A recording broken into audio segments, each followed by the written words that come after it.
Hey guys, welcome to my LEGO channel.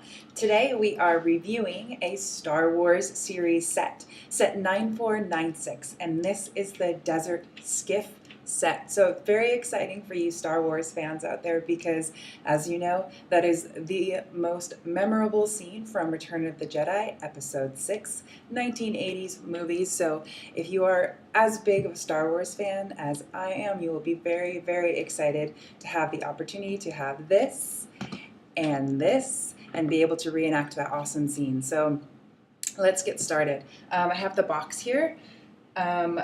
Now, this is actually a summer 2012 set, so it's not new, but I bought mine on eBay, so it may not be new to you, but it's new to me.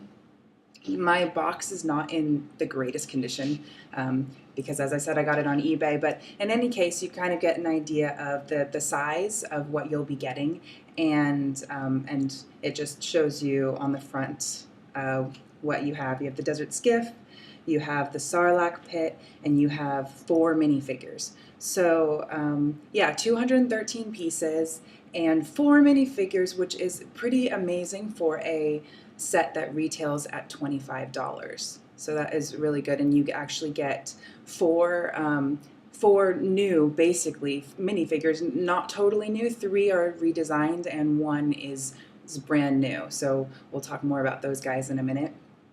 But yeah, it's pretty comparable to size for what you're going to get in this price range. So I was happy with that. Moving on to the manual, pretty standard size for this price range and this size build, size of the book. And I thought it was a pretty easy build. It wasn't any part that was really complicated. There are some movable bits here and there, but overall a pretty easy build. And yeah, so here's the manual.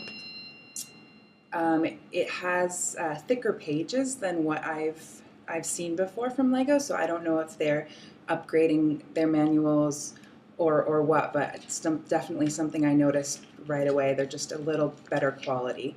So those of you who are a perfectionist and want to keep your things in mint condition, you'll be happy about that. So moving on, yeah, let's get going with the minifigs. We'll start with Luke, of course.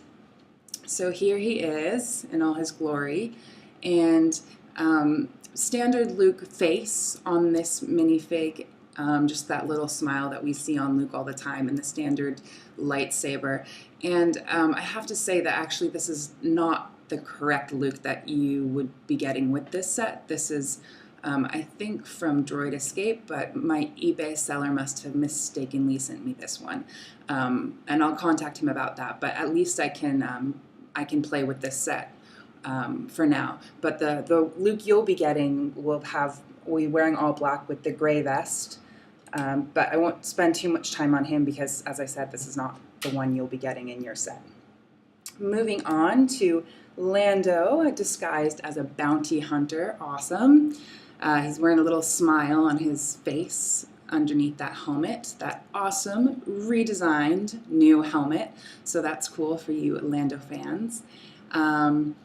Yeah, they even have printing all along the edge, if you can see there, which is pretty amazing. I don't know how LEGO manages to print on curved sides, but it's pretty cool. And yeah, it's got printing on the front, really nice detail there, printing on the back as well. So yeah, this is one of the coolest Landos we've seen, not the first one, but again, redesigned, upgraded, new and improved Lando.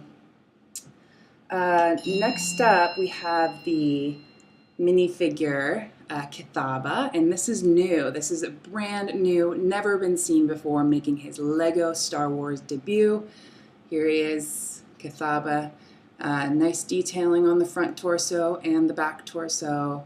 Red pants, red hat there, and an awful mean-looking face, and a sort of a new green than I've seen LEGO actually work with before. I think it's kind of a new lime, got a little lime hue to it, so that's pretty awesome. The only thing I will say about him is that his face reminds me a lot of one of the characters you see in the Pirates of the Caribbean set, which is a little strange. You know, you just wonder how that happened. Was Lego just being lazy? And Lego's not usually lazy. So yeah, I don't know. I just noticed that it looked like that character from the Pirates of the Caribbean, but ignore that. Everything else is pretty cool about that. Next up, drum roll please. My favorite, and probably the reason a lot of you went out and bought this set right away, is for this minifigure, Boba Fett. How cool is he looking? So he is redesigned. One of the major things you see on this new redesigned Boba Fett is the printing, the really customized, nice detail there on his pant legs, the front of his pant legs, and I really want to thank Lego for doing that because, you know, just adding that much more detail to our favorite characters is just really cool. And so yeah, you get the detailing all the way down to the toes there, on the front of his torso, on the helmet. Turn him around, you've got the awesome jetpack, and he also comes with a cape and a rangefinder, which I don't have shown here, but in any case, really, really awesome. Yeah, so, I mean, no, just a few, like, I don't know, kind of not really negatives, but just a few things I want to say about this character just because he's my favorite, and things I would have done differently with him is, like, it just would have been really nice if Lego had also thought to put some nice detailing on the arms here. That would have been a nice improvement.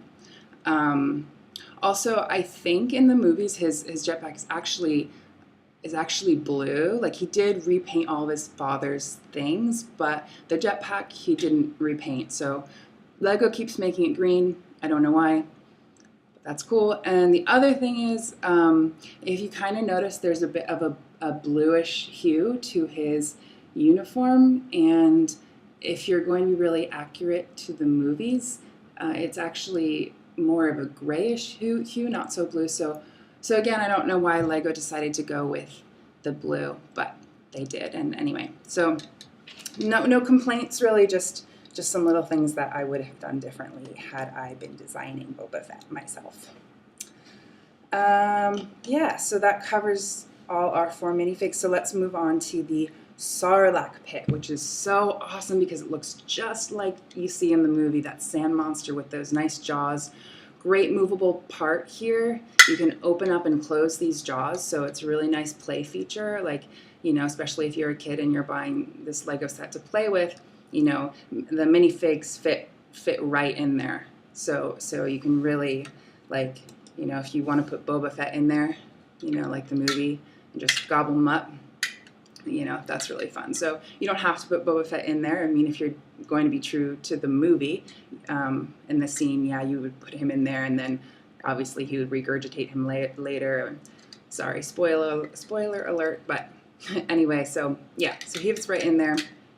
Chomp him up, so that's pretty cool.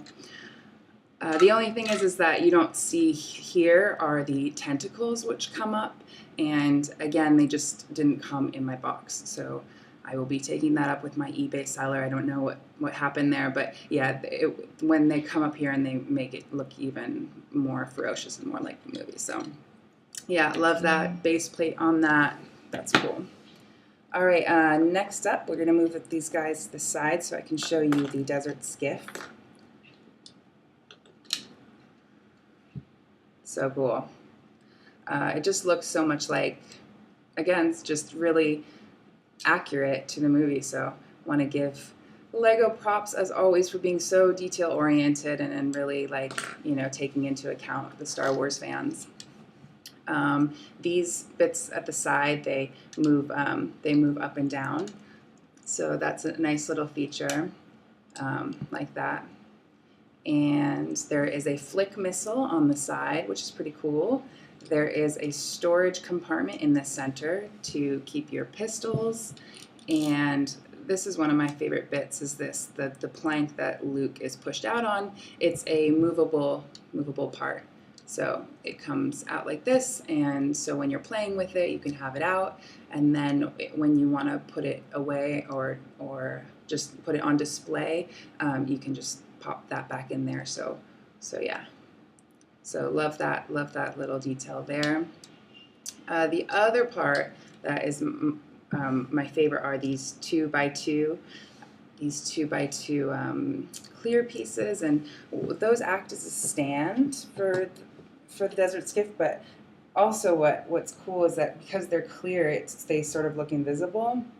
So when it's sitting on the table, you can't see them, and so it kind of looks like it's hovering like over the desert floor. See that? How it just kind of looks like. Yeah. So yeah, I love that. So yeah, and yeah. So like if you're buying this set and you want to interact with all these different figures and set them up like it is in the movie. You can have Kithaba driving, and what's nice is he puts his arms out and he can grab right onto both gear shifts. The only sort of complaint that I would have is that if I wanted to enact the whole scene really accurately from beginning to end, you're missing quite a few key characters like Han Solo and Chewbacca and R2D2, and that's sort of a shame, if you wanted to not just act out this one little part, but the whole thing. So, but however, like if you have another Star Wars set, like I have Droid Escape, and so I have R2D2, and so what I like to do when I'm playing with this set is I'll put R2D2 off to the side, so so no one can see him like he's hiding, and then I would because this is a pretty key moment in this scene, one of my favorites, where R2D2 throws Luke his lightsaber. So I would put the lightsaber, just if you flip it upside down, and it kind of just like fits really, really perfectly right in that little hole there. And then you set that off to the side like that. And it's sort of a shame that Luke doesn't have a double-sided face. He maybe his other side should just be a little wink or a smile or something, to give R2D2 the nod to send the lightsaber over. So anyway, when I'm playing with it, I might just have him like turn his head a bit, and then R2D2 does his thing and he flips backwards, and then he like flips this up like that, and then Luke catches it. And then the battle ensues. So pretty awesome. Pretty cool, you guys. Well, I guess that is all I have to say about this. If you have any comments, please leave them at the bottom. Thank you so much for watching, and I will see you next time.